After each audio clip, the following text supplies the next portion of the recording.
Well, at least 3 people were killed and 15 wounded in Egypt when a bus exploded near a border crossing with Israel. It happened in the resort town of Taba in the Sinai Peninsula. Officials say 33 South Korean tourists were on board at the time of the blast.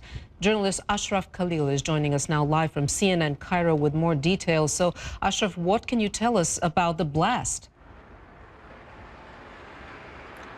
Well, Interior Ministry officials here are saying that it was an explosive device that appeared to be placed in the front end of the bus. Still footage that we have seen shows the entire front end of the bus completely blown out, while with minimal damage to the rest of the vehicle. Among the 3 dead is the Egyptian driver. The other dead are among these Korean tourists. Now, the one Interior Ministry official that I spoke with pointed out that the bus had made an unscheduled stop. It was coming back from St. Catherine's Monastery in Mount Sinai, a very popular tourist destination here in Sinai, or here in Egypt, and was about to cross over the border into Israel. The Interior Ministry official pointed out normally these things have very regimented schedules, and that the bus made an unscheduled stop at a roadside cafeteria, and he speculated, and this is at this point just speculation, that the explosive device may have been placed during that unscheduled stop.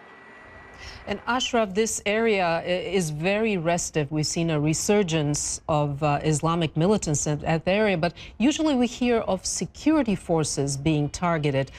Why are tourists at this point? Is there any speculation on that? That's a very important point right there, and that we have had several months of what we can call a low-level insurgency taking place in the Sinai Peninsula in particular and spreading into mainland Egypt. But until now, it has been entirely a case of militants attacking security personnel, of militants attacking Interior Ministry, police stations, central security.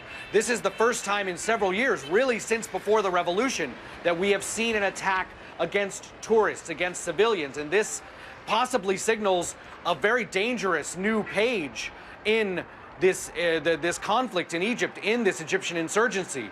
You do have, under Mubarak, several years ago, before the revolution, you did have a string of attacks in Sinai that did target tourists in Taba, in Sharm el-Sheikh.